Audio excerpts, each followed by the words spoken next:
Começando mais um Monarch Talks, estou com o Ricardo Salles aqui. Tudo bom, cara? Tudo bem, e você?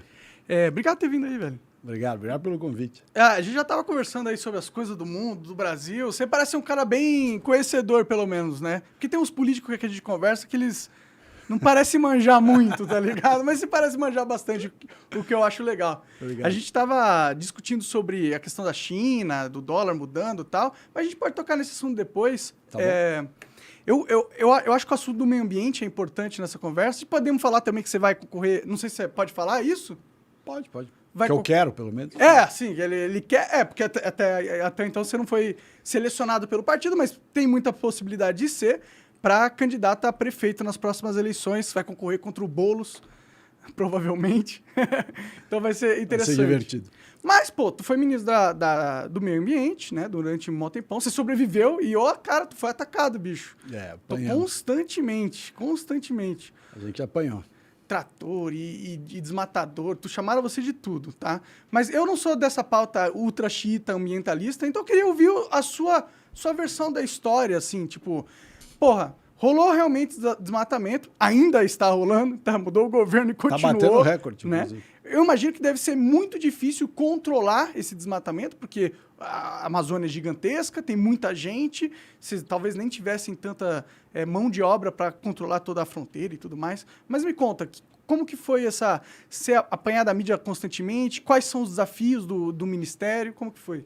Bom, o Ministério tem vários assuntos, não é só a Amazônia. Claro que a Amazônia e mudança climática são os dois assuntos que têm mais apelo, mais charme, as pessoas gostam de falar desses assuntos. Mas o maior problema ambiental no Brasil não é nenhuma coisa nem outra.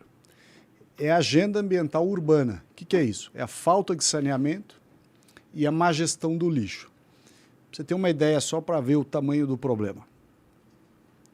O Brasil tem 100 milhões de pessoas, num país de 210, 100 milhões de pessoas sem coleta e tratamento de esgoto. 35 milhões de pessoas sem sequer água potável em casa. Quer dizer, esse é o principal demonstrativo do nosso subdesenvolvimento. Pô, metade do país praticamente não tem coleta e tratamento de esgoto. Um quarto não tem água potável. Então, esse é o maior problema ambiental do Brasil. Junto com ele, a má gestão do lixo. O Brasil tem cerca de 5.600 municípios. Quando nós assumimos o Ministério, tinham 3 mil municípios dos 5.600 com verdadeiros lixões. Céu aberto, assim, os negócios. Céu aberto, aquelas pessoas revirando lixo, urubu. Eu já vi uns vídeos aqui no Brasil. Tinha uns lugares muito sinistros. Não sei se tem, deve ter ainda, infelizmente. Tá cheio, infelizmente. Mas, então, esses dois assuntos que a esquerda nunca se preocupou em cuidar. Se você pegar os últimos 22 anos de administração pública federal no Brasil, antes do Bolsonaro ser presidente, você vai ver que a esquerda não fez nada, nem pelo saneamento e nem pela gestão dos resíduos sólidos, que é o nome técnico de lixo, né? Então, esse era o maior desafio para ser atacado.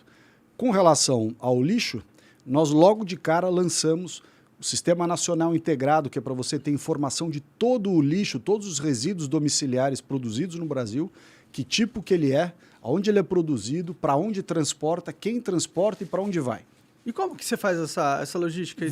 Nós criamos, estava há 10 anos, a lei dizia que precisava disso, e estava há 10 anos com a obrigação na lei e ninguém fazia. Não criaram a máquina, Não né? criaram o sistema, exato. Então nós criamos esse sistema e passamos a cobrar dos municípios o preenchimento dos dados conforme a lei mandava. Entendi, aí tinha que ter os fiscais para ver isso aqui. Exato. Então, o que aconteceu? Nós passamos a ter informação, não de todos os municípios, claro, mas dos principais municípios brasileiros, das principais regiões.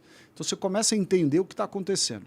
Lançamos, em cima desses dados, o programa Lixão Zero, que era para zerar a quantidade de lixões no Brasil. Veja, tinham 3 mil quando nós entramos.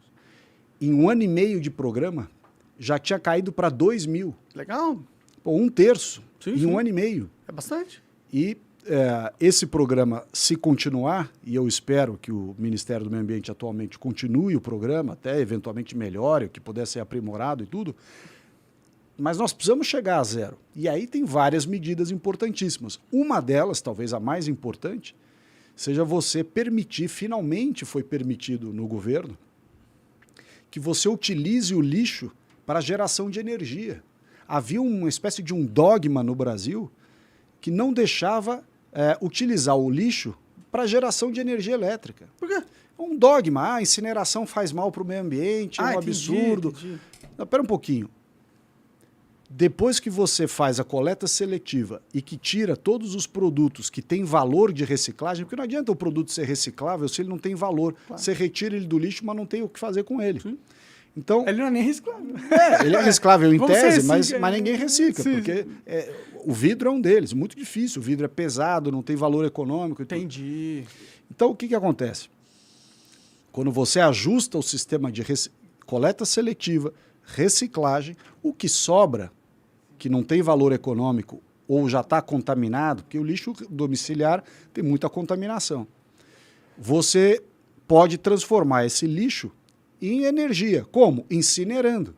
E a vantagem da incineração é que você não joga nos aterros. Porque mesmo que não seja um lixão, seja um aterro, nada mais é do que enterrar o lixo, só que em condições mais adequadas. Se você incinera, você produz calor, esse calor gera uma turbina, essa turbina gera energia elétrica. Sim. Como o lixo está próximo ao grande centro produtor, que são as grandes cidades, você passa a ter uma fonte de energia próxima do centro consumidor, então você não tem perda com linhas de transmissão. Entendi. E ao invés de jogar fora o lixo, você está dando valor a ele. Aí a turma dizia antigamente, é um absurdo você incinerar lixo, é antiambiental. Não tem nada de antiambiental. O que faz com a fumaça do lixo? Não, você tem um filtro e você tem um sistema próprio, temperatura correta, todo um processo para incinerar e não tem nenhuma contaminação. Ao passo que o lixo enterrado gera chorume, que é aquele líquido que escorre, mau cheiro, pode contaminar a água doenças se e cair tal. no mar.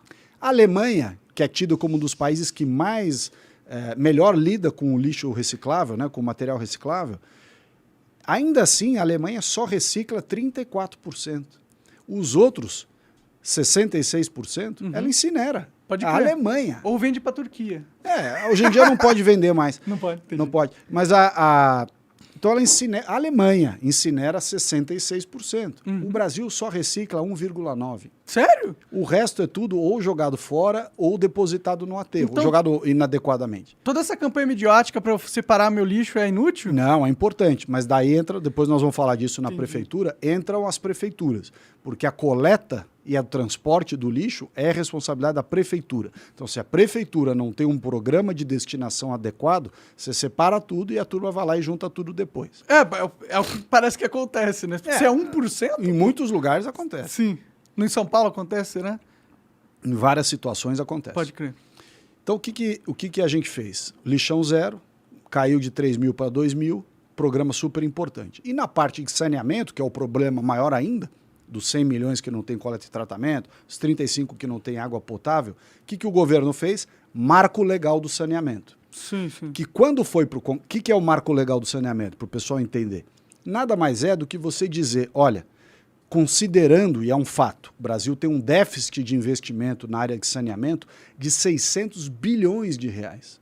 Não tem governo que tenha 600 bilhões de reais disponível para fazer esse investimento. Alguns têm, né? Não A Arábia Saudita não, tem. Brasil.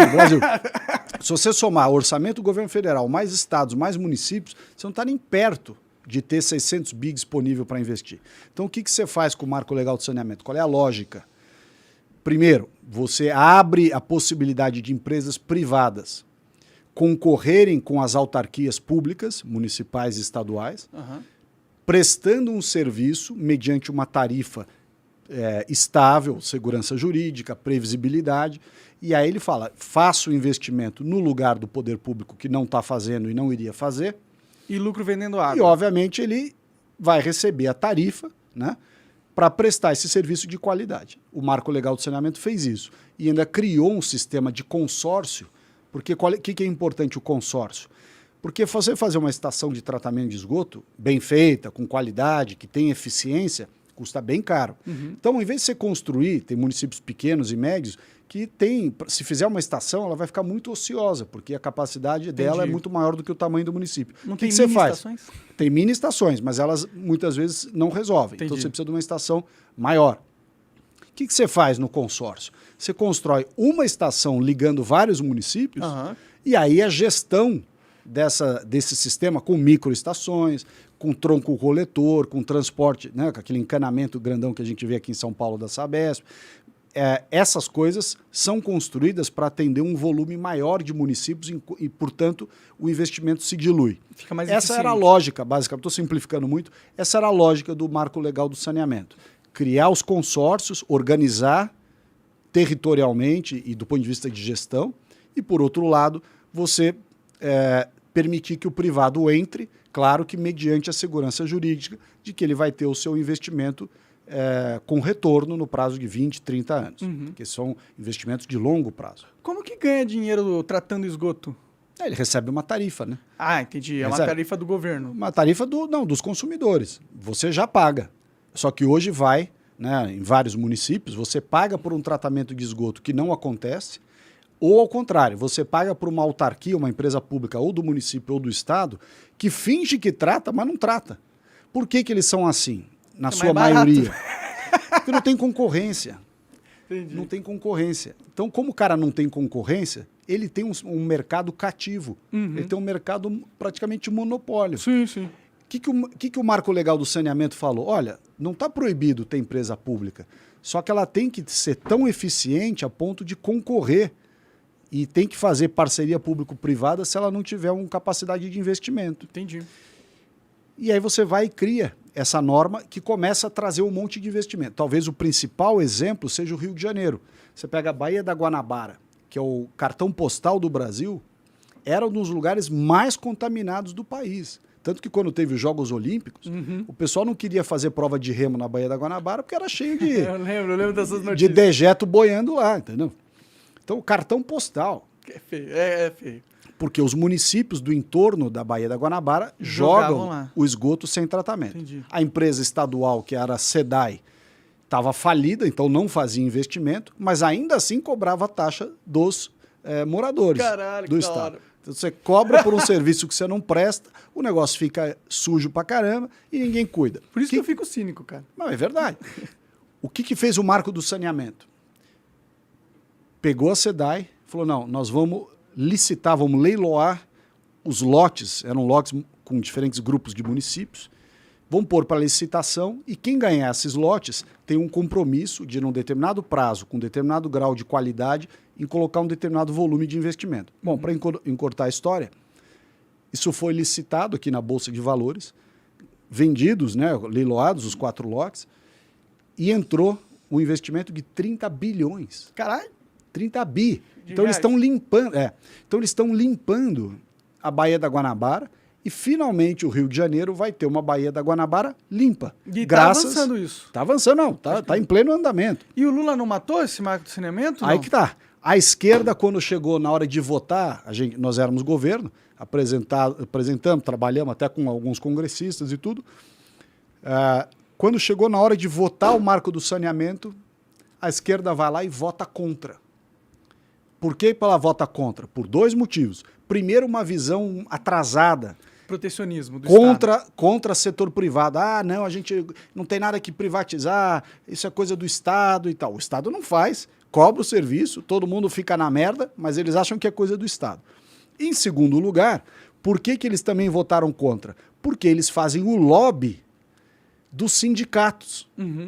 Então, toda a sociedade brasileira, na visão deles, tem que ficar com mau serviço, quando tem serviço, justamente porque eles são os lobistas do corporativismo do sindicato dos funcionários das empresas públicas. E o sindicato perderia se fosse para a Perderia empresa porque, privada. como eles são, em muitos casos, muito menos competentes, eles iam perder mercado que a empresa privada, como foi na SEDAI, a empresa privada ia chegar fazendo um serviço melhor. Então, um protecionismo barato. Protecionismo ordinário. Mas eles votaram contra quando? Recente isso? Não, quando nós aprovamos o marco do saneamento, 2020. Ah, mas ele não aprovou, pô? Sem a esquerda. Mas aprovou, tá valendo. Não, aprovou. Mas, tá. Aí veio agora, governo Lula, por causa de 2 estados, principalmente, que tem uma briga paroquial do prefeito com o governador e eles querendo contratar a empresa estatal, porque, obviamente, eles gostam de Estado e tudo mais, e estava entrando capital privado, eles estavam incomodados com isso. 2 estados, Paraíba e Bahia. E o chefe da Casa Civil do Lula é ex-governador da Bahia. Entendi. O cara vai lá e pumba, faz um decreto anulando tudo de bom que tinha no marco do saneamento. Quer dizer, é literalmente querer que o país fique na merda. Mas aí ele anulou pro país inteiro ou só pro país inteiro? E, por exemplo, na Baía de Guanabara, que já tinha feito o acordo? Então, esses casos que já estão em andamento, vai judicializar, certamente. Entendi. Puta, que rolê. Mas mano. o que aconteceu na prática? Ele fez um decreto em que ele diz, olha, o prazo de universalização não precisa ser tão rigoroso como foi na lei, não, pode dar mais prazo. A participação do setor privado já não é assim tão essencial, as empresas públicas podem continuar fazendo o seu serviço e não é obrigado a abrir licitação para ver quem presta o melhor serviço, não. Entendi. Pode deixá-las continuando sem licitação. E mais, tirou a obrigatoriedade de fazer parceria público-privada. Porque o que eles faziam? Como eles não queriam que o setor privado entrasse, eles falavam assim, não, nós vamos fazer as obras conforme o orçamento permitir. Como o orçamento nunca permite, porque o dinheiro vai para educação, vai para transporte, vai para segurança, vai para saúde. Quem dera fosse para esses Ninguém lugares faz. mesmo. Tô sendo ainda bonzinho, né? Então, na prática, eles ferraram com a lei do saneamento. E quem vai pagar a conta? Os brasileiros. Principalmente quem? Os mais pobres. Sim, sempre os mais pobres. Os mais pobres vão pagar a conta da demagogia do Lula e do Mas ministro da Casa Civil. inviabilizou mesmo? Não vai dar. Então não vai rolar, provavelmente, mais parcerias? O que nós fizemos lá no Congresso? Vocês estão no Congresso, você é deputado, pô, vocês têm que... Pois o que nós fizemos no Congresso? Eu e outros deputados, mas eu fiz, porque para mim era uma questão de honra. Claro. No dia seguinte da publicação do decreto, nós entramos com um PDL, que é um projeto de decreto legislativo. O projeto de decreto legislativo é justamente para você derrubar normas do Executivo. Então, para derrubar o decreto do Lula, eu apresentei um projeto, outros deputados também apresentaram, da oposição, para derrubar esse decreto e, portanto, manter os parâmetros de saneamento do marco legal do saneamento. É um absurdo, a gente demorou 20 anos para chegar num governo que fizesse isso, que foi o do Bolsonaro, aí vem o governo Lula no terceiro mês de governo e derruba tudo. Pode crer. Bom, não, é frustrante. E aí, como que foi? Vocês conseguiram passar isso aí? Tá rodando ainda? Tá tramitando, tá tramitando. É bom, Tem que ter uma forma de fazer, né? Então avisa pra galera aí que te acompanha, pra eles te ajudarem a você passar isso aí. Tem que botar pressão mesmo. Porque, pô... Em todos os estados do Brasil. Sim. Porque esse é um assunto que interessa a todos os estados. Sim. Todos. E todos os municípios. E saneamento não é uma coisa que é geopoliticamente estratégico, entendeu? Não tem problema estar no âmbito privado da coisa. Não, e o setor privado faz melhor, faz mais rápido e entrega resultado. Não tem essa coisa, o Estado tem que fazer. Não, se o privado pode fazer, o Estado se concentra em outras questões que essas sim são inerentemente do Estado, como segurança pública, por exemplo. E, sim, nacional, no Exército e tal. Não, da hora, entendi. Esse marco é realmente uma das coisas que o governo Bolsonaro exalta bastante como um dos grandes feitos deles, né? E pelo que você me explicou, parece muito legal mesmo, né? Muito importante. Só de ter conseguido 30 bilhões de investimentos aí, já fez alguma coisa, né? Já vai melhorar a vida de muitas pessoas. Só no Rio. Imagino que tem outros projetos que estejam andando também, muitos. Né? Sim, pode crer. Mas agora, entrando um pouco na questão da Amazônia, porque, pô, querendo ou não, é uma questão importante. Super importante. E você percebe que a Europa e os Estados Unidos, eles ficam financiando essa pauta, né, do meio ambiente muito para controlar o Brasil geopoliticamente? Você acha que isso... Legal, da hora. Estamos sintonizados, então, né, nesse quesito. Não tem dúvida. Qual é o interesse real dos caras, então? São vários interesses.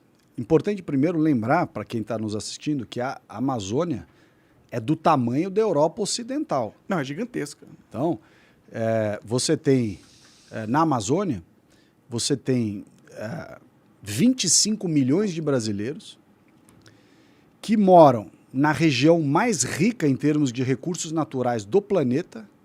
A maior quantidade de água doce do planeta está lá, 10% da água doce do planeta. A maior quantidade de riqueza em biodiversidade, madeira, ouro, minério, diamante, minério de ferro, gás, petróleo, cassiterita, tudo. Tudo que de mais importante em termos de recurso natural do Brasil e do planeta está na Amazônia.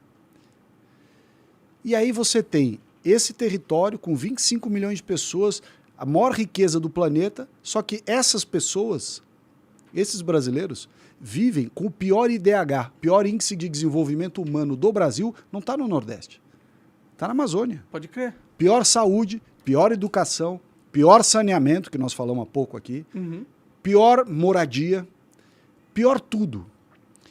Isso passa a ser um convite à ilegalidade. Por quê? O sujeito está lá, em cima de um tesouro, cada região da Amazônia, uma coisa diferente. Sim. Vivendo com o pior índice de desenvolvimento humano do Brasil. Aí ele fala, mas peraí, não tem opção de atividade econômica, porque não deixam o cara fazer nada. Nada. Existe ismo ambientalista Não extremo. deixa fazer nada. O cara fala, eu vou trabalhar em qualquer oportunidade de ganhar dinheiro que tiver. Afinal, essas pessoas têm filho, querem comprar remédio, mandar o filho para a escola, se vestir. Quer dizer, são Querem pessoas como qualquer um de vida, nós. claro. Pessoas que têm aspirações e têm necessidades materiais. E olha a hipocrisia. Esses países que apontam o dedo para o Brasil e financiam as ONGs para dizer que nada pode ser feito na Amazônia, são os países que exploram, e há muito tempo, todos os seus recursos naturais. E eu estou falando desde a Revolução Industrial, quando esses caras cortaram todas as florestas que tinham na Europa para fazer lenha de locomotiva, dormente de ferrovia, indústria, carvão, blá, blá, blá, blá, blá. E hoje em dia, para não falar do período histórico, hoje, nesse exato momento, a Alemanha, quando começou a guerra da Ucrânia com a Rússia, religou todas as suas termoelétricas a carvão. Não perguntou nada para ninguém. E nem é atacada, né? Nem perguntou. Foi lá, ligou as termoelétricas e acabou. E ninguém tem nada a ver com isso, não deu satisfação para ninguém. Os Estados Unidos acabou, em pleno governo Biden, tal, todo, né, esquerda, progressista total, acabou de aprovar a perfuração de não sei quantas dezenas de novos poços de petróleo no Alasca. Projeto Willow, né? Quer dizer, você pega o leãozinho, o ursinho lá da Coca-Cola e tá lá ameaçado graças ao Biden, que se diz o salvador do planeta. Veio o Kerry aqui falar besteira no Brasil, dizer que a Amazônia é de todos. Nossa, não dá raiva, absurdo velho. Dá isso. raiva, eles se acham demais, esses caras, velho. Pelo amor de Deus, os caras acham que é dono do mundo. A Noruega. A gente é deles. A Noruega, que é um dos que mais critica o Brasil, explora petróleo no Mar do Norte, caça a baleia, e agora que eles descobriram que tem terras raras no fundo do oceano do Mar do Norte, eles vão explorar o fundo do oceano para tirar minério de lá de baixo.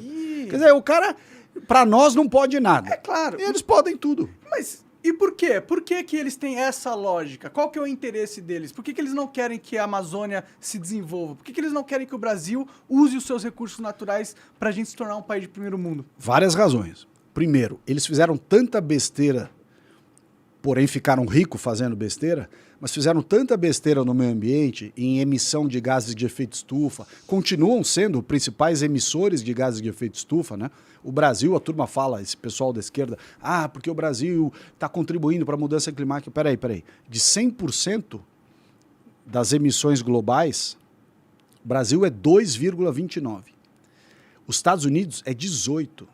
A Europa é 17%, a China é 30%, a Rússia é 5% e a Índia é 7%. Quer dizer, o Brasil está lá embaixo, o Brasil é o 12º emissor, só com 2,29%. Então a culpa não é nossa. E por que a nossa mídia fica aceitando essa lição de moral do cara que não fez o dever de casa e fica baixando a cabeça pros síndrome gringos, de vira-lata, porque fica, eles têm razão. Não tem razão. Não vem dar palpite aqui. E se quiser dar palpite aqui, paga. A gente aceita que eles venham aqui dar opinião. Desde que pague. Opinião de graça, eu não quero, mas eu não quero nem ouvir a opinião deles de graça nem opinião. De graça nem opinião. Nós temos 370 bilhões de dólares em crédito de carbono para receber desde 2005. Protocolo de Kyoto, Acordo do Clima, Convenção de Clima. E o próprio Biden, que no debate com o Trump, falou, eu vou levantar 20 bilhões de dólares para a Amazônia. Quanto ele mandou até agora? 0. Nada. Então... Na cagar regra, ele caga, né? Pô, total. E a gente fica baixando a cabeça, entendeu? Nós temos que dizer, negativo aqui, você não vai dar palpite. Vocês fizeram o que vocês quiseram no país de vocês, destruíram o meio ambiente, continuam emitindo a maior quantidade de gases de efeito estufa, não vem cagar regra aqui no Brasil, não. Sim. E outra, tipo, eu sou contra cortar a madeira da Amazônia. É legal, vamos deixar a madeira lá. Mas, pô, uma mina de ouro, ou de prata, ou de nióbio, ou de sei lá o quê, vai desmatar uma parte? Vai, mas é uma parte pequena comparada a todo o espaço que é a Amazônia. Não é realmente um problema para o carbono a gente... Todas as atividades econômicas todas, mesmo exploração de madeira, podem ser feitas de maneira ambientalmente correta. Eu explico por quê. Com relação à mineração, de qualquer produto, ouro, diamante, cassiterita, minério de ferro, qualquer um, você tem como fazer de maneira correta, com compensação ambiental e com reflorestamento. E eu vou dar um exemplo que é inegável. Um dos tipos de unidade de conservação que existe na lei brasileira chama Floresta Nacional. São áreas que você pode explorar, mediante algumas regras e alguns parâmetros. Muito bem.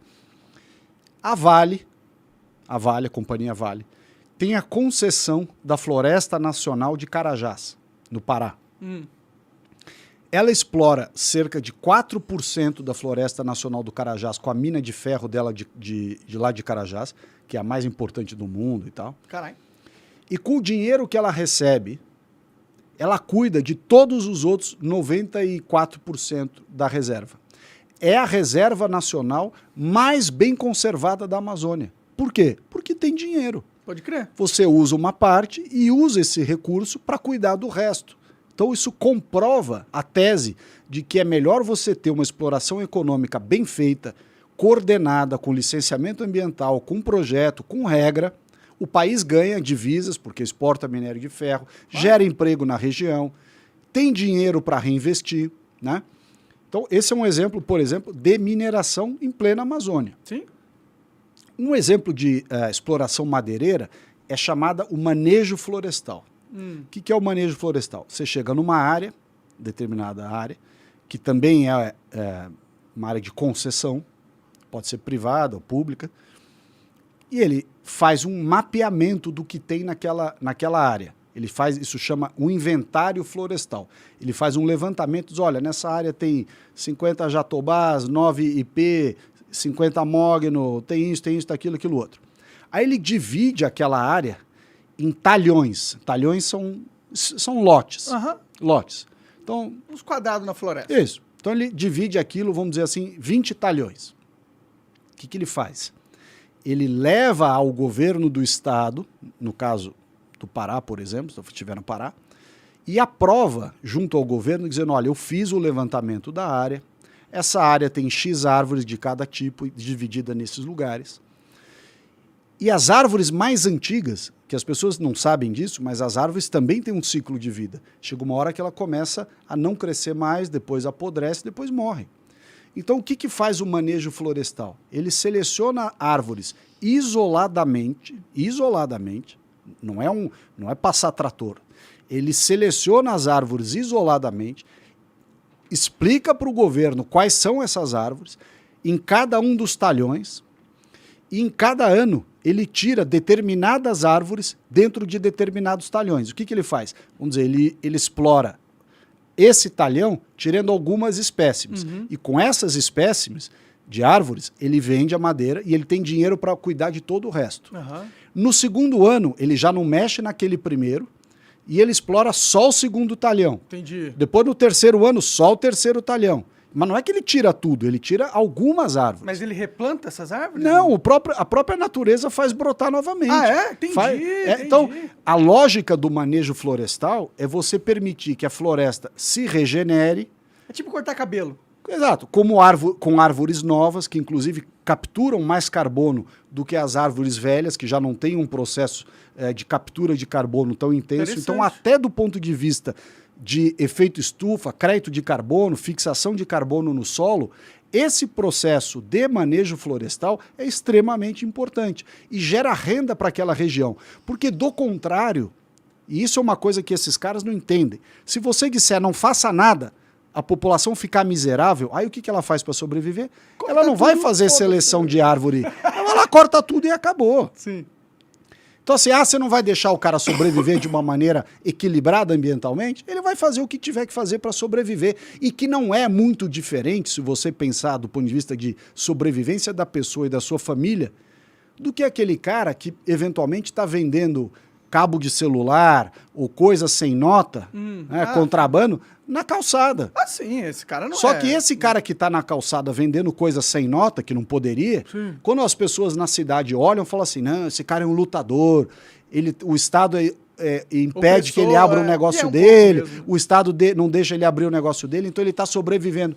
Então, peraí, o cara da cidade que vende cabo de celular contrabandeado sem nota é visto como alguém sobrevivendo. E o cara da Amazônia que tenta sobreviver Garimpando, é bandido? madeira. Não. Os dois casos precisam ter regras. E os dois casos precisam ter regras que permitam que ele sobreviva. Não adianta você falar, tem uma regra. Bom, mas se a regra não é factível, se a regra é inexequível, se ninguém consegue cumprir a tal da regra, a regra equivale a uma proibição total.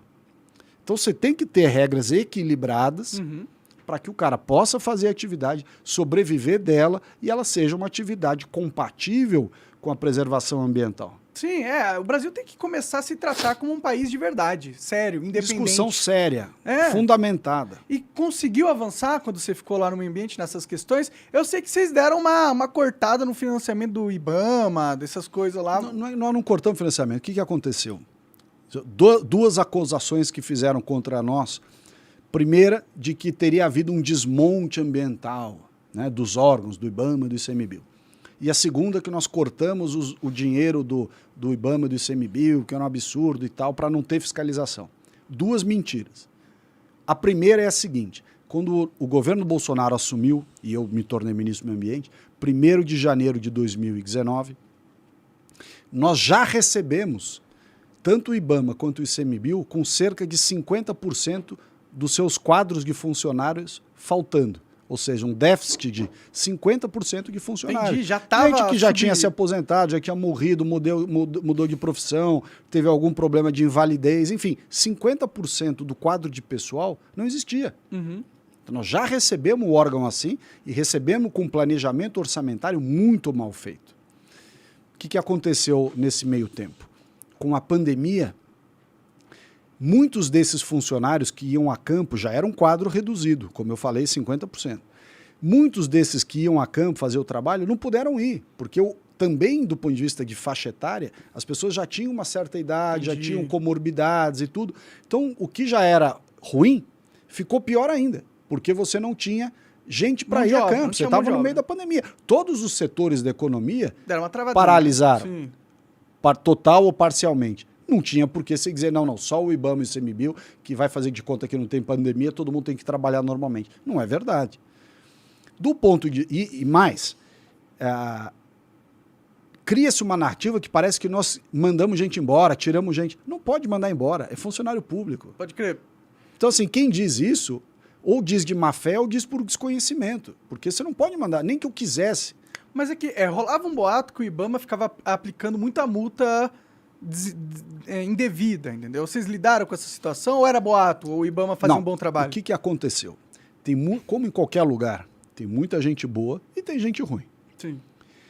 Essas áreas, meio ambiente, cultura, justiça, educação, são áreas em que a ideologia tem um papel muito forte. Existe uma carga ideológica muito grande. E, infelizmente, essa carga ideológica que reina na América Latina é uma carga ideológica anti-empreendedora, anti-setor privado, anticapitalista. Que foi imposta a nós, né? Tá aqui na América Latina, né? Pô, esses caras que financiam aí mídia pra caralho, os gringos, os europeus. Total. Você acha que eles começaram isso agora? Eles estão há décadas ensinando pro brasileiro, não mexe na sua terra, não mexe não explora, eles fazem o que eles querem e a gente não pode fazer nada. Exato, a gente sempre foi escravo, né? Mas essa questão que você perguntou, ela decorre justamente de algumas situações em que precisava ficar claro o devido processo legal. Você aplicar multas, dar oportunidade de defesa, a pessoa apresentar documentos e você tomar decisões. O outro aspecto, que é o orçamentário, o que aconteceu? O Brasil, Bolsonaro recebeu um país um pouquinho melhor do que o Temer recebeu. O Temer fez um trabalho para começar a arrumar o país, mas logo em seguida veio a pandemia. Com a pandemia, queda da economia, necessidade de injetar dinheiro na economia, plano para ajudar empresas a não demitir, para ajudar o comércio a não fechar e tudo mais, o orçamento do governo... Foi tudo para isso. Foi tudo para isso. Então, houve uma necessidade de corte orçamentário, não chama corte, né? A gente chama de contingenciamento, que é quando o governo segura o dinheiro. Vamos pagar, mas depois. Segura. Diz, olha, te prometi 10, eu vou te liberar 7, 3 eu vou ter que segurar aqui. Porque tem uma despesa extraordinária que o governo não previa, que é essa decorrente da pandemia. Então, com o contingenciamento, todos os ministérios tiveram que segurar os seus orçamentos. O Ministério do Meio Ambiente não era diferente, até foi um dos que menos teve contingenciamento.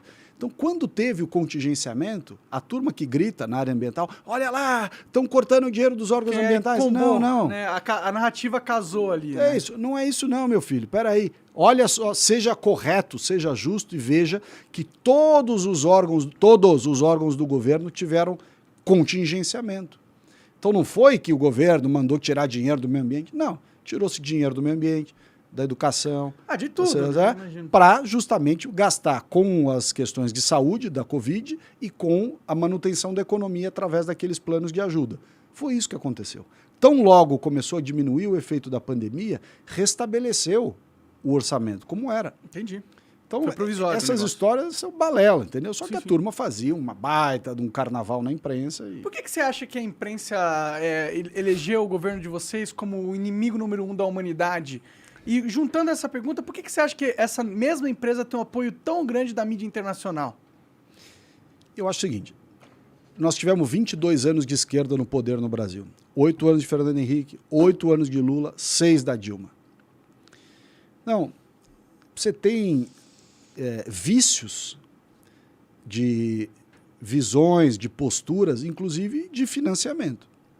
Essa turma que bateu no governo loucamente estava acostumado com anúncios publicitários, campanhas publicitárias, verbas publicitárias, bilhões e bilhões leis pra Globo, Rouanet todo a todo lado e tudo mais.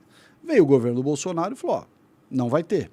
Aí, síndrome de abstinência, pau no governo para tentar convencer o governo a refazer aquelas despesas e tudo mais. Até acho, tá, que em alguma medida o corte dado nessas áreas poderia ter sido um pouquinho menor, para você permitir algum gasto e esse gasto ser feito com qualidade. Porque, de fato, tem despesas de comunicação do governo e tudo mais que precisam ser feitas. Mas... ter a mídia do seu lado é meio que importante, né? Não digo nem para ter do seu lado, para você poder prestar o serviço público de informar a sociedade, de ter uma assessoria de imprensa, de relações públicas, de anúncios publicitários, no qual você possa informar o que está acontecendo. O corte foi tão radical que faltou um pouco de recurso para isso aí. É o ódio do Bolsonaro pela Globo, né? Eu entendo o Bolsonaro. Não foi só a Globo, não. O corte foi linear para todo mundo. É que a Globo sempre ganhou mais que todo mundo. É que a que mais ganhou. Ela tinha uma fórmula de calcular a sua participação que foi revista. Mas não foi só com ela o corte foi para todo mundo. Eu acho que o governo tinha que ganhar dinheiro das TVs. Tipo, a gente dá a concessão, a gente tinha que vender a concessão para eles, tá ligado? Não só aprovar. Onerosa a concessão. E o Bolsonaro meio que foi meio fraco nesse sentido. Antes de sair, ele renovou a Globo em vez de, né? Não, tô falando para tirar a concessão, mas pedir alguma coisa em troca, né? Não só para a Globo, para todas as empresas. Como toda concessão pública, você faz uma concessão mediante pagamento. Isso é fundamental. Pois é. Agora, tem um outro aspecto que explica também essa questão, além dos 22 anos de esquerda no poder, da síndrome de abstinência com dinheiro, mas tem um outro aspecto também. Durante esses 22 anos que eu falei, houve um avanço muito grande daquela teoria do Gramsci de ocupação das universidades, das escolas, ocupação ideológica, eu quero dizer, da mídia. Das escolas, da mídia, do serviço diplomático e da imprensa. Então você tem realmente um viés muito forte à esquerda em determinadas pessoas ou veículos. Não são todos os veículos e não são todas as pessoas. Mas tem maiorias, né? Mas tem um traço... você tem um traço muito peculiar, assim, muito marcado. Que Big Tech de direita? Não tem. Não tem. Só tem o Rumble, que é onde a gente está agora ao vivo. E é só, tá ligado? Pois é. Então, é aí que entra esse assunto, tipo... Você conhece a BlackRock? Sim, claro. Então, a BlackRock é dona da maioria das mídias mainstream dos Estados Unidos. Esses caras são os maiores hipócritas do planeta. Esses caras ficam dando palpite em pauta ambiental no Brasil, no resto do mundo, fazendo carta de indignação disso, daquilo. Aí tudo executivo que viaja de jatinho para cima e para baixo, com seus barcos, com seu não sei o quê. Quer dizer, tudo papo furado. Tudo papo furado. Mas é um papo furado planejado. Planejado, não, tipo, financiado. Tem uma lógica desse xismo ambiental. Tem um Jorge Soros, não sei mais quem. Esses caras... Sim. Né? E Fórum Econômico Mundial, FMI, todo mundo, toda essa toda turma essa criou aristocrática essa agenda, internacional, né? essa agenda toda de discussão das mudanças climáticas e não sei mais o que, que se tornou, no final das contas, o grande escudo deles para fazer discriminação. Diz, você não vou ter investimento, porque você não tem o ESG e não sei o que e tal. E eles fazem o que eles querem. É uma arma política. É uma arma total. Eles criaram uma desculpa, que inclusive essa ideia nasceu quando eles queriam criar uma pauta para barrar os produtos chineses. Isso lá atrás, 20 anos atrás. Pode crer. Começaram a levantar uma série de barreiras não tarifárias para dizer, olha, só vamos comprar de países que fazem assim, só vamos comprar de países assados, de fornecedores. Você cria uma regra internacional para, de certa forma, poder exercer esse poder de discriminação, de escolha. Sim, você fala assim, só as empresas que eu vou financiar, eu sendo o Estado americano, europeu, cheio de grana, são as empresas que cumprem todos esses quesitos. Aí você vai ver esses quesitos, qualquer pequeno empresário, qualquer país em desenvolvimento não conseguem cumprir esses quesitos justamente porque eles não têm a mesma tecnologia e infraestrutura dos países desenvolvidos. Então eles cobram uma produção de países desenvolvidos para as pessoas que não estão em desenvolvimento. E eles fazem isso de propósito para que as pessoas não consigam se desenvolver nos países, né? Você sabe que você vê essa discussão dos critérios, né? O pessoal aqui no Brasil, por isso que eu digo, a gente estava falando um pouco antes aqui no programa do critério educacional e cultural. A gente, às vezes, aqui no Brasil, adota certas discussões ou certas visões das coisas sem refletir direito. Todo esse negócio de eletrificação de carro, né? A Europa vende, principalmente a Europa, mais que Estados Unidos, vende a tese que a grande solução para as emissões de combustíveis fósseis é a eletrificação. Então tem que ter carro elétrico, e carro elétrico é muito bom e tal. Não é verdade. O carro elétrico europeu pode até ser elétrico e, portanto, não emitir o carro. Sim. Só que a energia que vai dentro daquele carro é uma energia suja, porque eles têm carvão, gás, termoelétrica. Sim, não adianta. Então não adianta. Carro não tá emitindo. O carro não emite, mas quando você põe ele na tomada para recarregar, a energia que entra dele, tudo ele é suja. Veio de uma mina de carvão, tá ligado? O que acontece no Brasil? Que aí sim é uma coisa ambientalmente correta, boa. Carro etanol. Carro etanol é uma baita tecnologia, bom pra caramba ambientalmente, não emite gases de efeito estufa, não emite material particulado, né? E o Brasil ainda deu um passo à frente. Ele está criando carros elétricos híbrido, ou seja, o carro elétrico se abastece a partir da utilização do motor a etanol. Uhum. Esse sim é a solução ambientalmente correta. Sim, mas sim. Os europeus não querem saber. Porque em vez, se o europeu quisesse realmente mexer nessa discussão de emissões de carros, ele ia falar, não, eu vou importar etanol do Brasil. É isso aí. Eles só não Não fazem importa. isso porque eles não têm etanol lá pra caramba. Então, como eles não têm, eles não querem depender de nós. Exatamente. Aí eles inventam toda uma teoria de carro elétrico e os bobos aqui no Brasil falam, eu vou comprar o Tesla.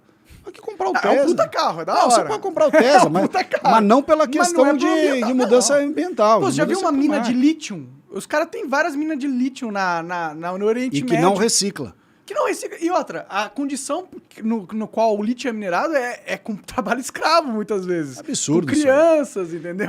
O carro elétrico europeu e americano, ele é muito menos sustentável do que o carro etanol brasileiro. Portanto, nós aqui no Brasil, quem quer cuidar do meio ambiente, compra carro etanol, não carro elétrico. Pode crer. Você acha que esse movimento que está acontecendo no mundo, né? Agora entrando um pouco daquele assunto lá que a gente estava conversando antes de começar, a China, né, está se tornando um protagonista diplomático e comercial no mundo, né? E está começando a fazer vários acordos. Fez um acordo com a Arábia Saudita, depois de 100 anos, vai começar a vender petróleo em outras moedas. Fez um acordo com o Brasil, conseguiu a paz entre o Irã e a Arábia Saudita. Então, a China tem sido muito protagonista no mundo e tem causado uma reestruturação financeira global. O dólar tem perdido a sua força, né?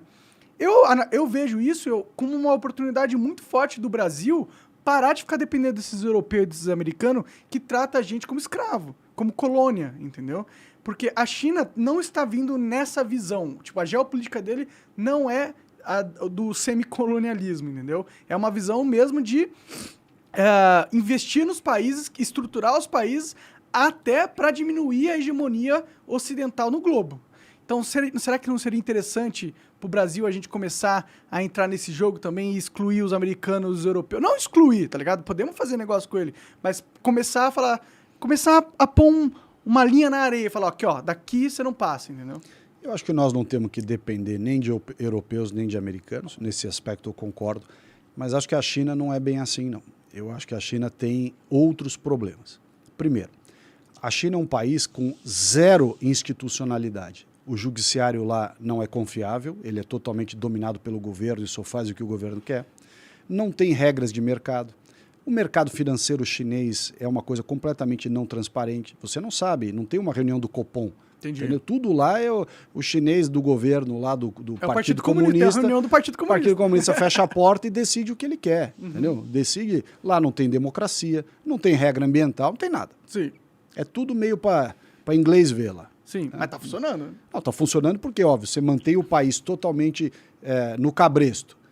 Paga um salário miserável, não respeita a regra ambiental, não tem regra trabalhista, não tem regra fiscal. Os caras fazem o que querem e aí ele tem um preço para competir com o planeta que ninguém consegue bater. Mas é que tipo, isso foi verdade sei lá, 10 anos atrás, 20 anos atrás. Mas hoje em dia, a mão de obra chinesa nem é a mais barata do mundo. E outra, pô, você vai não, é sim. Não, acho que a Índia tá mais barata. Mas, tipo, se você... Ou os países do Oriente Médio e tal. Mas, tipo, se você for e olhar Shenzhen, por exemplo, as cidades chinesas, meu, é incrível o bagulho. São uns prédios, assim, futurísticos. Você vai no metrô, o metrô é uma obra de arte, entendeu? Então, pô, eu entendo. Você vai na casa do sujeito, ele mora que nem um miserável, não tem comida, o sistema de saúde é Nem péssimo. todos, né? Tipo, o cara não pode abrir a boca. 1,4 bilhão de pessoas. Não, o cara não pode abrir a boca, o sistema de internet dos caras é tudo controlado, não tem eleição para coisa nenhuma, ninguém pode protestar contra as condições de trabalho. Quer dizer, é um sistema que ele pegou aquilo que é a economia, que o mercado de capitais, que o capitalismo tem, que é trabalhar e ter lucro, só que ele eliminou o contrapeso do capitalismo, ele tirou todas essas amarras. Então, ele voa a 200 por hora. Então, isso é preocupante, né? E o que o melhor acontece? jeito de ganhar dinheiro e crescer não é democracia. Pois é, mas aí é uma questão de você querer que parâmetro de mundo você quer. Basta fazer uma seguinte pergunta: você prefere ser preso e julgado numa corte francesa ou chinesa? Te garanto que você prefere na francesa. Sim, claro. Então, por quê? Porque você não sabe o que vai acontecer num processo judicial chinês, numa cadeia chinesa. Você não sabe. Não, então, com certeza. Isso é sempre um risco. Mas tem mais um problema. A China, pela sua necessidade de alimentos, de energia, de infraestrutura e tal, ela saiu comprando, mundo afora, e continua comprando, muitas infraestruturas. Uma vez que ela compra e domina, ela não segue praticamente regra nenhuma. Isso aconteceu no Sri Lanka. A China fez um aeroporto no Sri Lanka, com umas regras lá totalmente leoninas. O Sri Lanka não tinha dinheiro para fazer. Chegou num determinado momento, o Sri Lanka não conseguiu pagar o empréstimo, a China foi lá e falou: o aeroporto é nosso, vocês não apitam mais nada aqui dentro, eles fazemos o que a gente quer, manda do jeito que a gente quer, e ai de quem ousar, porque a China agora também é uma potência militar, e eles não têm pudor nenhum. Você tem uma ideia do que acontece no litoral brasileiro? Os navios de pesca chineses ficam colados no mar territorial brasileiro, na nossa jurisdição, entram, pescam ilegalmente em águas brasileiras, quando chega um navio da Marinha, eles voltam para águas internacionais. Entendi. Aí o navio chega aqui, o outro entra aqui embaixo. Aí o navio chega aqui, eles entram aqui em cima. Nossa fronteira com o Uruguai, no sul do Brasil, ali na região do Uruguai, o Uruguai não tem marinha, tal, certo? A China deita e rola lá. Entendi. Pesca totalmente predatória, sem regra nenhuma. Eles não querem nem saber. Bom, mas Então, isso é nossa culpa de não conseguir proteger nossos mares, né? tudo bem, mas é Duvido só que para a ele gente faça ter isso a pros noção. americanos. Claro, mas é só para a gente ter a noção que quando você se afasta, eu sou muito crítico, principalmente aos europeus, que acho que o europeu tem sido muito hipócrita com o Brasil em todos os lugares, né? Todos os assuntos. Você tem discussões comerciais, aí quando eles veem que eles têm sem razão, mas é a questão indígena, a questão dos direitos humanos no Brasil, é uma hipocrisia total. Sim, Bom, mas o que acontece na prática é que, ainda assim, você, com os países da Europa e os Estados Unidos, Canadá, Japão, você tem uma certa institucionalidade. Esses países respeitam regras da OMC, eles não vão te tratar que nem um qualquer só porque você está no país dele. Se você for numa não, corte tudo de bem. Nova York disputar um processo judicial contra a General Electric e você tiver razão, você vai ganhar. Entendi. Se você for disputar com a Huawei na China, a chance de você ganhar é zero. É zero. Você não vai ganhar, você nem abre o processo. Até que eu também não sei se nos Estados Unidos está tão... Você vai ganhar assim, Não, né? é um país que tem institucionalidade. Tem outros problemas, mas tem institucionalidade. A China não tem. Então, A quando lição é o poder pelo poder. você vender infraestrutura brasileira como portos, aeroportos, hidrelétrica, para os chineses, é você aumentar demais o grau de arbitrariedade de um país que culturalmente não segue regras. Ah, sim, sim. Mas eu não digo nem, tipo, em aceitar, tipo, aceitar um mau negócio, né? O Brasil pode negociar, a gente não é também O o Sri comércio Lanka, pode né? fazer. Não, comércio a gente pode fazer. Eu tenho medo só de nós querermos substituir investimento estrangeiro de país que respeita a regra por um país que não respeita a regra. É que o problema é que os países que respeitam a regra, os interesses com o Brasil não são de ganho mútuo, entendeu? Eles querem explorar a gente, eles vêm explorando a gente durante décadas. Mas aí então, você saber fazer o negócio. que a gente tá entre um vilão e o outro, entendeu? Eu acho que, tipo, a China, claro, a China, a Rússia, todos esses países, Estados Unidos e Europa também, eles só se importam com eles mesmos, é tudo interesse, é uma guerra, pô. O mundo é uma guerra. Mas o eixo de poder do planeta no qual se formou em torno da China é um eixo, pode olhar, de países que não respeitam regras, que não têm democracia, que não são transparentes. Aí o Brasil tem democracia, cara? Não, o Brasil é um caso à parte. Respeita a regra. Aqui o juiz, mano, se você pegar um juiz... Eu processei o Google, entendeu? O juiz pegou, deu causa ganha pro Google e ainda me chamou de nazista. Tá ligado? Então, a China tem vários problemas, tal, eu sei. Mas o Brasil não tá muito diferente Mas também. você tem casos que, vamos dizer assim, exemplificam ou dão exemplos de uma fragilidade institucional no Brasil. Muitos casos. Mas o Brasil ainda é um país que tem judiciário. Você consegue ter disputas no judiciário. O judiciário, de certa forma, ainda que lentamente, ele funciona. Claro, você está pegando situações pontuais, mas você tem milhões de brasileiros que vão ao judiciário, entram com a ação do vizinho contra o vizinho, do batida de carro e tal, a coisa funciona. Esses países, Irã, China, Rússia, esses todos aí, que são do eixo lá desse eixo oriental, geopolítico. vai, Não oriental não, geopolítico, né? Então, essa turma não respeita regra nenhuma, zero. A Rússia, se você brigar com o Putin, você aparece morto boiando lá no Rio, lá não sei onde, em Moscou. Sim. Então, a China não é diferente, o Irã e não sei quem mais. Então, não dá para comparar Coreia do Norte e tal com países do Ocidente. O país do Ocidente hoje tem outro problema. Pela sua fraqueza cultural, um excesso de relativização das coisas, um enfraquecimento dos conceitos cristãos, você tem uma sociedade fraca nesses países. Sim. Uma sociedade frouxa. E manipulada, né? Controlada. E que tudo agora lá, tudo é permitido, nada pode proibir, e aí você não tem disciplina, não tem... Você pode ser neutro se você quiser, Você todo pode, homem é um estuprador, tudo hoje na Europa, hoje virou relativo. Tudo é relativo. Até questões religiosas e tudo mais. Você viaja em certos países da Europa hoje, você praticamente não vê traços culturais desses próprios países. Por quê? Porque essa turma não está sabendo manter as suas raízes culturais, históricas, né? Mas eu não acho constitucionais. Não é que elas não estão sabendo manter, entendeu? Existe um ataque a essas populações, entendeu? Assim como existe um ataque à população brasileira. Deles próprios. Da oligarquia deles, né? Deles da próprios. BlackRock. Quem que financia essas pautas aí que tu tá Lógico, falando? todos esses caras Então, aí. se você é a BlackRock, você tem 10 trilhões de assets. Não é só BlackRock, é o Vanguard, tem um monte. 3G aqui no Brasil, lá, Jorge Paulo Lema, não sei mais quem. Por isso que a gente, inclusive, agora vai ter a CPI das Americanas. Ah, vai? Vai ter, vai instaurar. Você vai ver o que essa turma que se dizia, os grandes empreendedores que fizeram, aconteceram, que financiam tudo que não devia. Aham. Essa turma vai mostrar lá na CPI das Americanas, vai ser demonstrado o que eles fizeram lá dentro das Americanas. Puta, eu aposto que não vai ser demonstrado, viu? Vamos ver. Tomara, mas eu sinto que... Eu torço para que sim. Eu sinto que o Estado é desses caras, entendeu? Tipo, eles não vão deixar, sacou? Eu não sei. E essa é a conexão internacional. Eu acho que se formou uma... Você já ouviu falar de globalismo? Claro. Então, pra mim é isso, é o globalismo. Pô, tem uma elite internacional que quer controlar o mundo 100%.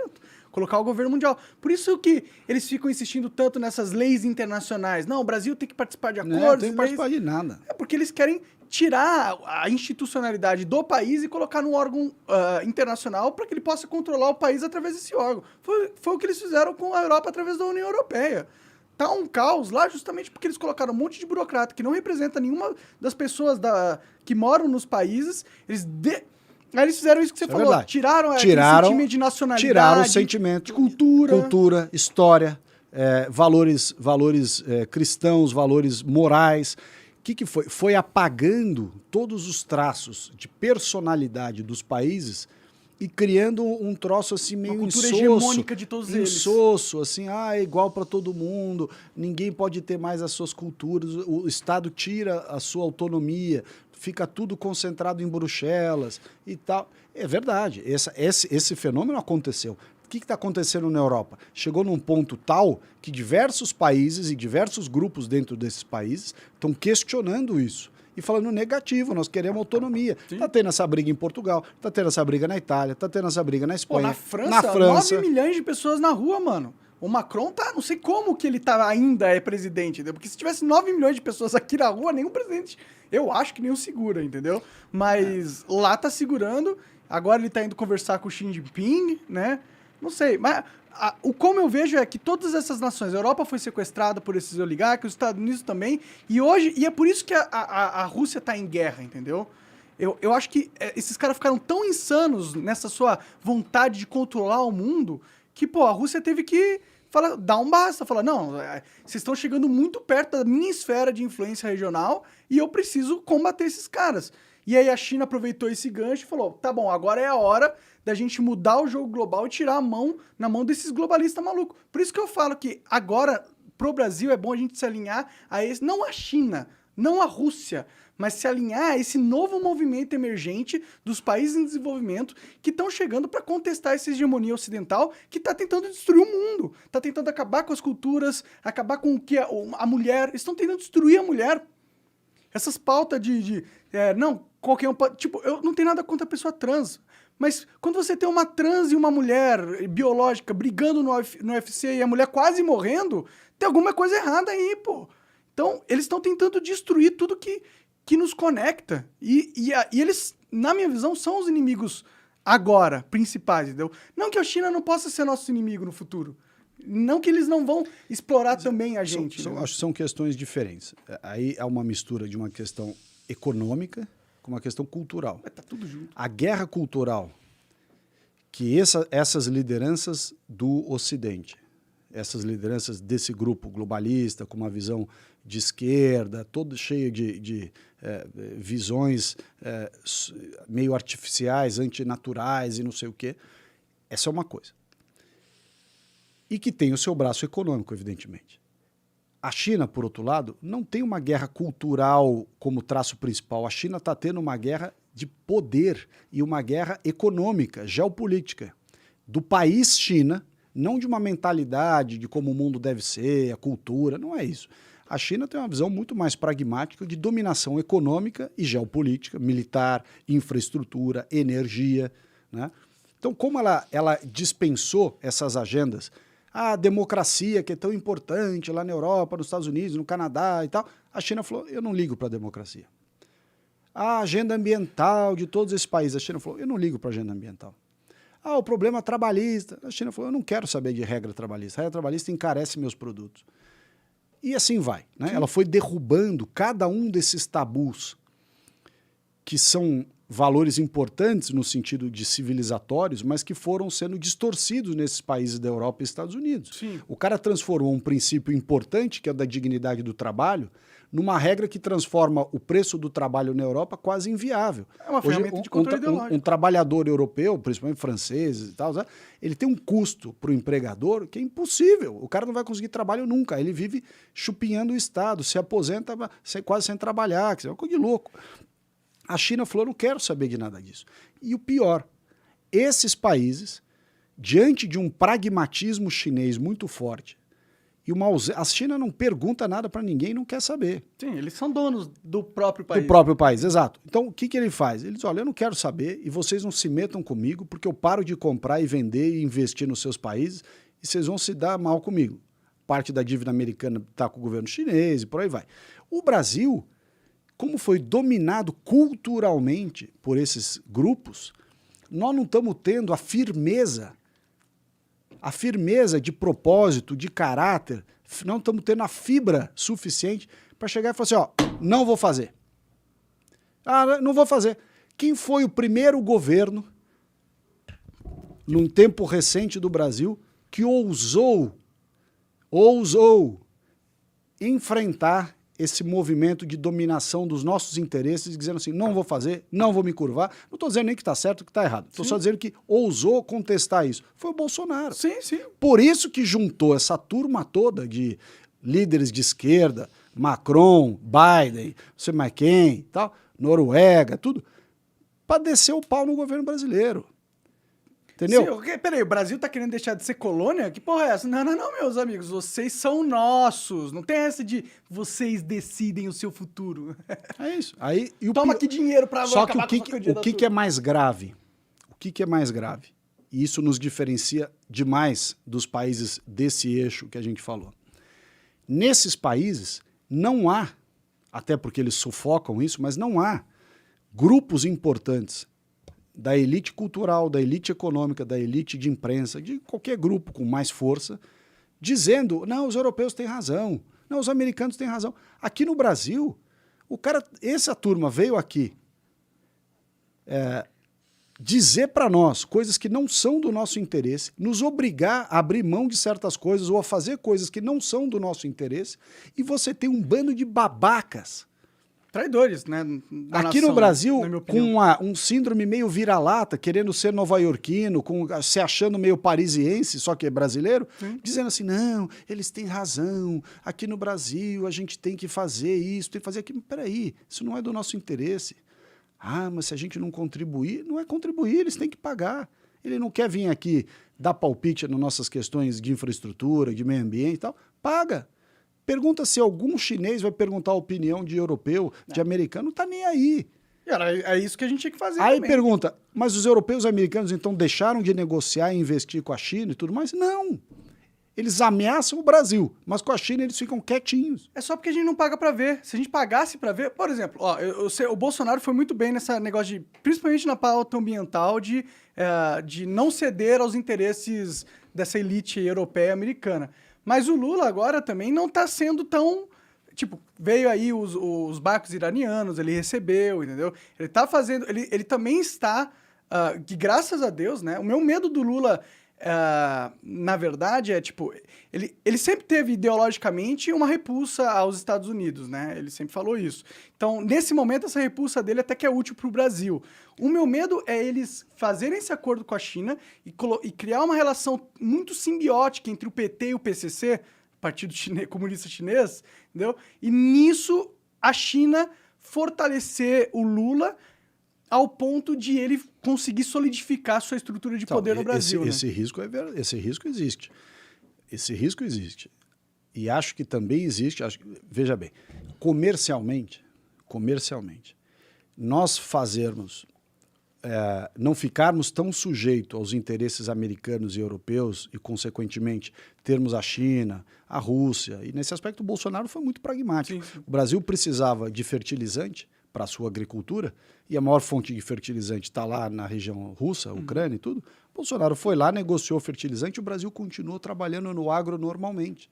Se ele fosse se curvar a essa coisa internacional, o Brasil tinha ficado sem fertilizante. E o agro, que é o principal esteio da nossa economia, tinha ido para o vinagre. Então, ele foi muito pragmático.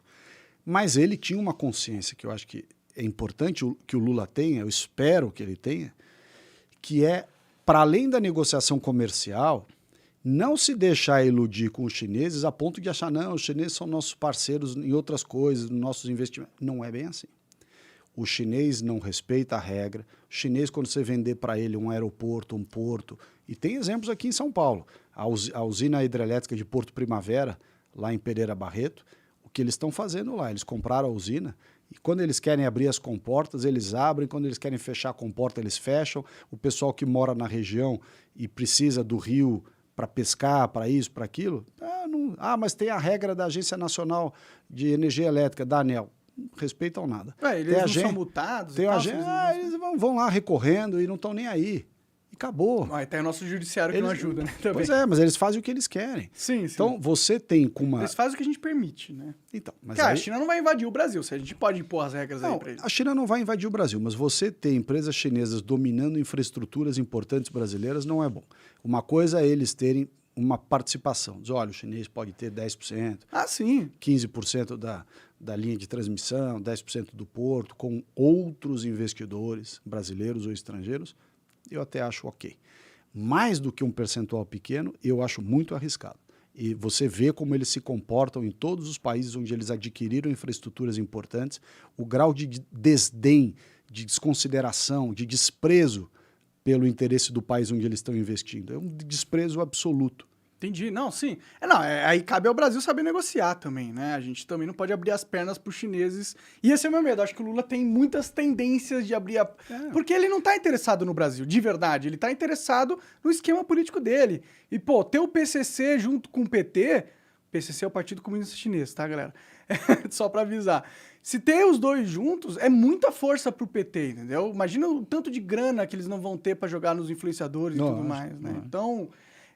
eu acho que a minha maior esperança é nesse descolamento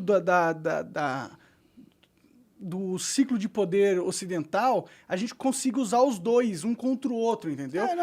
O Brasil é a você mulher se fazer e a relevante, gente tem que, você se fazer relevante e saber tirar vantagem disso no bom sentido da palavra. Sim. Você fazer a melhor negociação possível, sabendo que você tem alternativas. Você não tem que se alinhar automaticamente nem com a China, nem com os Estados Unidos e nem com a Europa. Sim, tem que ser usar os dois para negociar. Muito pragmático. Você não quer negociar comigo, eu vou fazer com o outro. Exatamente. Com ele você não pode, porque ideologicamente... Não tem ideologicamente. Business é business. Sim. Agora, quando se trata de questões estratégicas do país, eu acho que já é um pouco diferente. Pode crer, não, concordo com você. Falando em estratégia, você está... provavelmente se preparando para concorrer a prefeito, se caso o partido venha decidir pelo seu nome. Eu perguntei isso aí antes da gente conversar, mas, você sempre quis ser prefeito? Como que é? É um sonho seu isso aí? Pois é, eu fui secretário aqui em São Paulo do Estado 2 vezes, fui ministro e hoje sou deputado federal. Fui o 4º mais votado do Estado. Então, eu tenho bastante experiência, moro em São Paulo, estudei em São Paulo, vivo em São Paulo, conheço bem a cidade. E acho que a cidade de São Paulo, sempre achei, podia muito mais. São Paulo é muito maior do que todos esses problemas que nós estamos vivendo aí. São Paulo é muito mais, tem muito mais potencial. As pessoas na cidade de São Paulo merecem viver melhor. E eu vivo na cidade. E você pode pensar, para cada um dos homens, mulheres da periferia, de todas as regiões da cidade... Tá gostoso viver em São Paulo? Tá sendo bom? Tá seguro? Tá limpo? Tá bem cuidado? A cidade tá largada. Só você ver a Cracolândia aí, né? Cidade, é meio não absurdo. É só a Cracolândia. As pessoas na periferia são assaltadas no ponto de ônibus. Os ônibus são ruins, demora, atrasa, é sujo. A saúde não tem atendimento adequado, a habitação não é boa, não tem saneamento direito, a iluminação da cidade é péssima, um monte de fio nos postes. Sim. Quer dizer... precisa ter uma postura com a cidade que seja, de fato, voltada para as pessoas. É uma espécie que assim, tem que abraçar São Paulo, abraçar as pessoas da cidade. Falar assim, vamos fazer uma coisa boa. Olha, qual é a creche que nós vamos ter? Vai ser uma creche boa. São Paulo tinha que ser tinha que ser tipo Nova York, um monte de prédio muito foda. Nova York, nos anos 90... vivia uma crise muito semelhante à que São Paulo vive hoje. A cidade era perigosa, cheia de gangues, dominada por máfias que comandavam o lixo da cidade, a iluminação da cidade, o transporte na cidade, vários problemas de drogado vagando pelas ruas, super insegura, suja. Nova York estava muito ruim no início dos anos 90, final dos 80, início dos 90. E foi eleito lá um prefeito chamado Rudolph Giuliani. O Rudolph Giuliani colocou em prática uma política chamada política da tolerância zero ou das janelas quebradas, cada um chama de um jeito, mas que é nada mais, nada menos do que você fazer valer a lei e a ordem na cidade, de tal modo que os serviços públicos sejam prestados com qualidade e em tolerância com a corrupção. Não tem mais esquema, não tem máfia do lixo, não tem máfia da iluminação, não tem máfia do transporte. Chega, afasta as máfias e passa... como que ele afastou as máfias lá? Não, prendeu todo mundo, abriu aí que processo, tá o problema, né? prendeu todo mundo, polícia, com relação às drogas, fiscalização, iluminação de qualidade. As ruas em Nova York estavam imundas, ficaram limpas. Você tinha uma política de intolerância com as coisas erradas. Então as pessoas passaram a respeitar as regras, todas as regras sanitárias, a regra de transporte, a regra de segurança, a regra de como lidar com o lixo, como lidar com a educação. Regras são importantes para a gente voltar a ter o prazer de viver em São Paulo. Ah, sim. Esse é o maior problema do Brasil. As regras aqui não valem de nada. Nem a nossa Constituição é respeitada. Não está gostoso viver em São Paulo. A cidade tem 30 bilhões de reais em caixa. Não é que não tem dinheiro, é pura incompetência. Ah, é? É pura incompetência. Entendi. Porque você tem. Não é que você fala, não, a cidade está quebrada, então não tem o que fazer. Não, a cidade tem 30 bi em caixa. Entendi. Pô, 30 bi dava para limpar a rua. Cidade mais dinâmica do Brasil.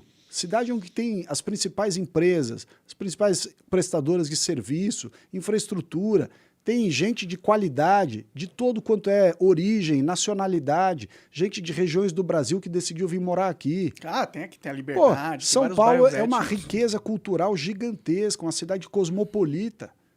Você tem tudo aqui.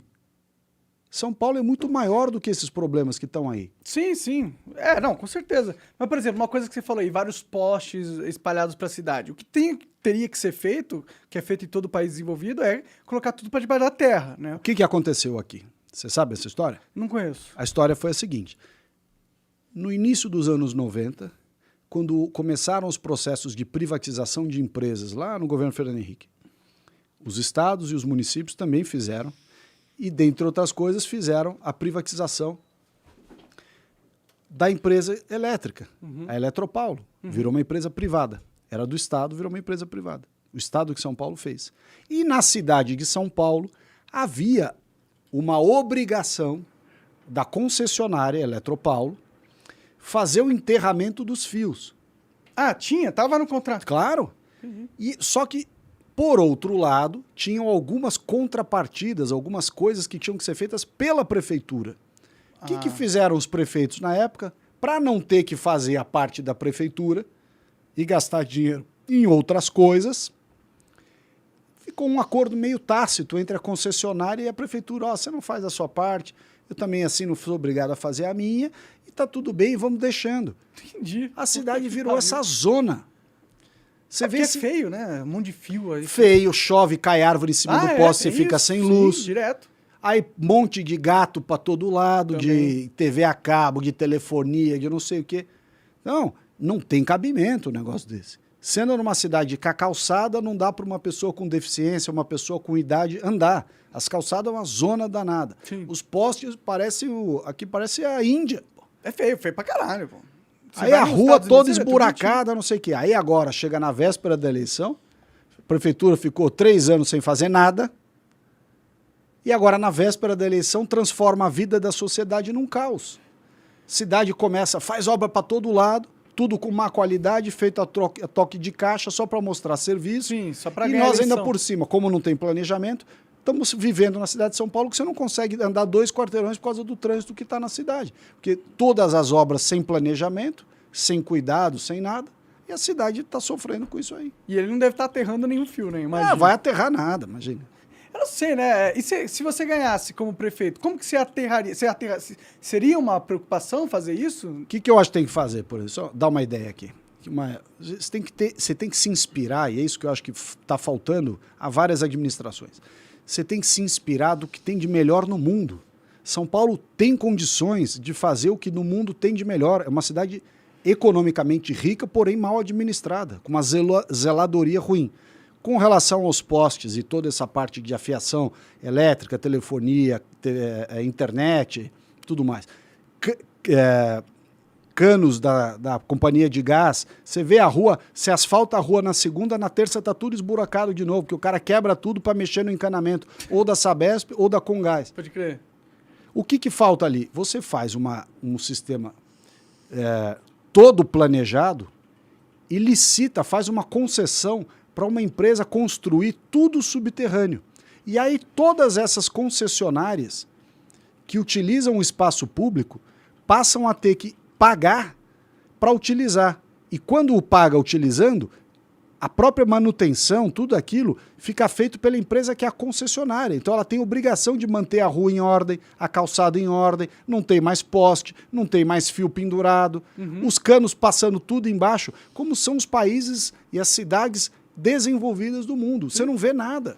Você não vê a rua toda esburacada, aquele monte de fio, tudo. Por quê? Isso não é uma tecnologia nova, né? É tudo subterrâneo. Sim. Paris tem túneis subterrâneos da época do Napoleão Bonaparte. E São Paulo, em pleno 2023, não tem. Sim. Isso é uma coisa inacreditável. Dá uma estética de país subdesenvolvido. É tá isso, ligado? você olha para a cidade de São Paulo, com uma cidade rica, com restaurantes de primeira linha, com empresas de tecnologia, com bancos, com isso, com aquilo, aquilo outro, escolas e tudo mais.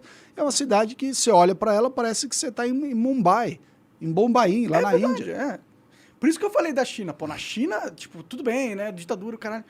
Mas, pô, os caras estão fazendo o que tem que fazer, entendeu? Mesmo sendo uma ditadura. Tipo, você pensa, pô, a ditadura, a corrupção lá deve ser imensa. Não parece que é imensa, tá ligado? Porque lá acontecem as coisas, aqui não acontece. A gente é uma democracia, mas a gente tem menos liberdade, a gente tem tanta liberdade quanto na China, às vezes, em muitos casos, a gente sendo presa por falar, né? A gente tem isso aqui no Brasil acontecendo. E só que a gente não tem o desenvolvimento econômico que os caras têm, entendeu? E pra mim isso é preocupante, porque... e se a China virar a nova potência do mundo mesmo? Será que então o mundo inteiro vai sofrer uma perda das liberdades individuais? Porque a gente que era... As pessoas que têm, né, em teoria, a cultura mais desenvolvida nesse sentido, não fizemos o nosso trabalho de casa, nosso dever de casa. É verdade. Mas eu acho que nós temos que ter como modelo, ainda que a gente possa tirar lições, todo país tem lições para dar. Ainda que você possa tirar lições do pragmatismo e da eficiência chinesa em muita coisa, eu ainda sou da opinião que nós temos outros modelos civilizatórios que se encaixam muito mais no nosso perfil, na nossa legislação, com o nosso regramento e tudo mais, e que tem a ver com a nossa vida. Por exemplo, você vai comparar viver... Eu não conheço a China, nunca fui, mas eu tenho certeza que é mais agradável morar em Londres do que em Pequim.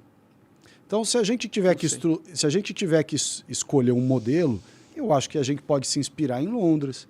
Nós podemos nos inspirar em cidades, por exemplo, da Alemanha, Berlim, Londres eu conheço bem. Munique, cidades que têm eficiência, têm limpeza, têm organização, mas ao mesmo tempo tem uma qualidade de vida das pessoas, você tem uma liberdade de vida que na China não tem. Mas com relação à prefeitura, que é o que a gente está falando, esses exemplos do mundo, que são os bons exemplos, nós temos que trazer para cá. Então, você ter... Quais são os melhores modelos de creche do planeta? São dos países escandinavos. Vamos lá buscar o modelo e adaptar para a realidade de São Paulo. Porque deve custar caro aquele modelo. Não tem né? problema, você vai pagar e a sociedade, as mães vão poder deixar os filhos nas creches confortavelmente para poder ir trabalhar, saber que estão bem cuidados, com a alimentação correta, num ambiente bonito, bem arejado, saudável. A mesma coisa se aplica, por exemplo, aos hospitais, às unidades básicas de saúde. Você ter transporte coletivo de qualidade. Não... Construir mais malha ferroviária, essas coisas. Não, você tem um sistema. Na Alemanha, por exemplo, várias cidades, você pega Frankfurt. Né? Frankfurt, você tem uma espécie de um trem elétrico que anda na superfície, silenciosamente, transporta para cima e para baixo, vai em todos os lugares, não faz barulho, não polui, é confortável, é limpo. Sim. Por que tem lá e não tem aqui? Aí você vai saber, você vai investigar, você começa a ver que várias áreas da administração municipal, no fundo, são feudos de grupos que dominam essas áreas há muitos anos. E como que tu tira esse feudo dos caras? Tem que... É processo, é judiciário, é uma licitação nova, é você cobrar qualidade, Mas será você que não vai... deixar que as secretarias sejam loteadas politicamente. Você decide, né, quem vai na secretaria. Claro, lógico. Então aí você já, você tem nesse que, sentido, você tem que fazer consegue. o que o governo Bolsonaro fez nesse aspecto. Ministros técnicos. Como é o Tarcísio, por exemplo. O que o Tarcísio está fazendo no governo do Estado de São Paulo? Ele está colocando um secretário... Colocando não, já colocou um secretariado técnico, não fez loteamento político. Ao contrário do Lula. O Lula chegou lá no governo federal, loteou tudo pelos partidos, colocou um monte de ministro porcaria, só porque é de um determinado partido, e com isso ele quer buscar apoio no Congresso. E mesmo assim não conseguiu. Mesmo assim não conseguiu. Transformou, nós tínhamos 22 ministérios no Bolsonaro, ele aumentou para 37, distribuiu tudo para os partidos, tem ministro viajando de avião para comprar cavalo, a outra que é ligada à milícia de não sei aonde, o outro que não sei o quê, o outro que nomeou o cunhado. Você vê que falta justamente você ter um interesse público, né? O interesse de defesa da sociedade acima de tudo. O Tarcísio está fazendo isso bem aqui em São Paulo. Uhum. Ele pegou os secretários, o secretário Derrite, por exemplo, de Segurança Pública, colocou um cara que entende de segurança pública, é policial militar, está valorizando a carreira, salário dos policiais, condições de trabalho e tudo mais, e está sendo duro com a criminalidade. E isso se aplica em várias outras áreas. Então, veja, tem exemplos para fazer a coisa melhorar. Claro, nós não vamos... Saudade de São Paulo não vai deixar de ser São Paulo e passar a ser Estocolmo em um ano. Claro que não. É possível. Mas você consegue melhorar muito quando você coloca gente técnica, preparada, honesta e que pensa no interesse do cidadão e não do grupo, do esquema, da máfia que o colocou lá no cargo que ele ocupa. Você tem uma boa relação com o Tarcísio? Tenho uma boa relação, sou ministro junto. Sim, eu tô ligado. Então isso é bom, né? Se você ganhar, pelo menos... faz diferença o prefeito ter uma boa relação com o governador, assim, para fazer as coisas funcionarem? Faz muita diferença, porque vários assuntos são correlatos. Pega a educação, né? A primeira fase, a educação dos mais jovens, das crianças, é municipal, depois, na idade mais avançada, passa a ser do Estado. Entendi. A saúde, o primeiro atendimento e tudo, o de maior complexidade é do Estado. A segurança pública, embora você tenha a Guarda Civil Metropolitana, que tem muita gente boa lá, mas a segurança pública é basicamente manejada pelas polícias civil, militar e técnico-científica, que são do Estado. Então, o Estado está presente em todo o Estado, inclusive na capital. Entendi. Então, essas brigas todas, aí você tem o centro, ter Cracolândia, periferia, tem vários problemas para serem resolvidos. Ah, sim, é um pepino gigantesco, né? A cidade de São Paulo, né? Mas é interessante nesse sentido aí, de tipo, né? Pelo menos estrategicamente vale a pena ter um prefeito e um governador junto. Porque eu imagino que o Boulos e o Tarcísio vão se bicar em várias questões e talvez eles não... O Boulos, eu fico impressionado das pessoas quererem cogitar a hipótese do Boulos ser prefeito. O cara que basicamente nunca trabalhou, forte, né? Nunca trabalhou na vida. Fez o caminho contrário das pessoas. O que o cidadão ou a cidadã inteligente, de bem, querem? Prosperar na vida.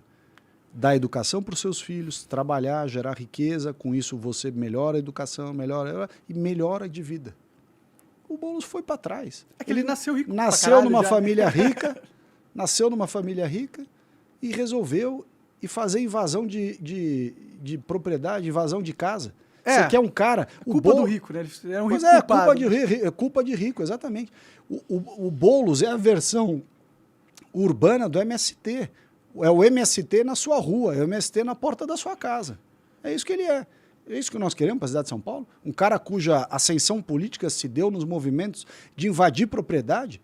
Eu me lembro quando tem um vídeo circulando na internet dele comentando a depredação do prédio da Fiesp. Já faz uns anos isso.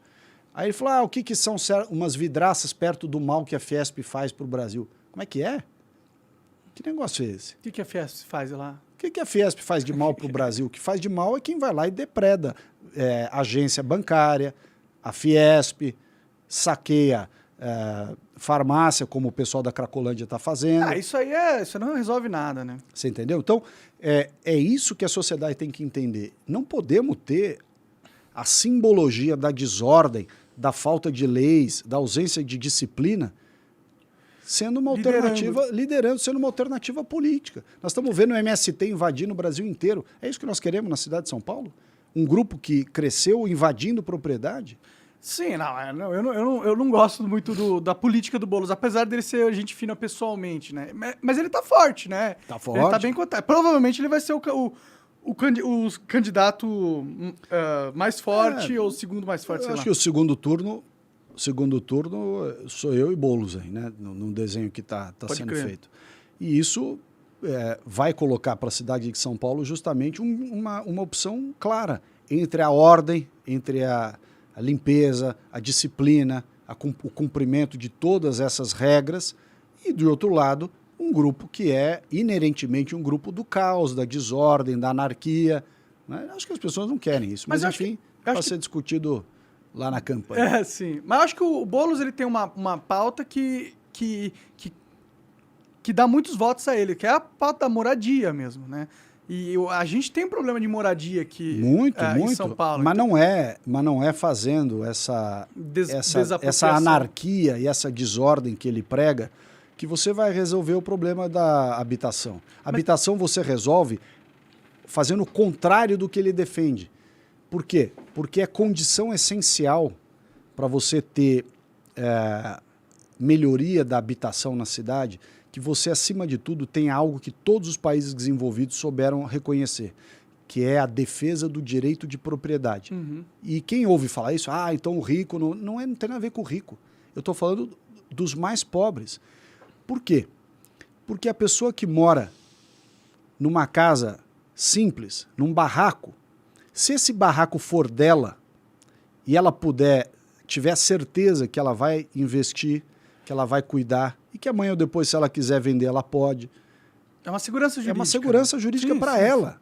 Mas, por exemplo, o Boulos argumenta muito que tem muitos prédios públicos abandonados, e tem mesmo, né? E que eles poderiam ser reaproveitaitados para fazer moradia e muitas outras coisas. Não tem problema Você nenhum. não é contra esse tipo de ideia? Claro assim? que não, claro que não. Então, eu tô falando isso porque, tipo, se você vai ir contra o Boulos, entendeu? Você tem que atacar as coisas que ele é forte. Tipo, mas veja a diferença. Mas veja a diferença. Eu brinco que o diabo mora nos detalhes, né? Então, você ser favorável à utilização de prédios ociosos que são do poder público e que poderiam ser adaptados para virar moradia, não tem nada de errado. Acho que, inclusive, é uma boa ideia e já está sendo feito. Isso não é uma ideia do Boulos. Isso já é feito em vários lugares. Parece lógico na minha opinião. Isso já é feito, não tem novidade nenhuma aí. Aonde está a novidade? E aí tem uma grande diferença da visão do Boulos e a minha. O Boulos acha que cabe ao poder público sair comprando terreno e prédio e entregando como moradia. Só que esquece de dizer que toda vez que você gasta dinheiro em alguma coisa, você tira de outra na administração pública. Então você tem educação, você tem saúde, você tem transporte, tem uma série de outras coisas importantes que você precisa fazer pelo poder público. E algumas delas até com alguma participação privada. Na parte de moradia, se nós tivermos, por exemplo, vou citar o caso do centro da cidade.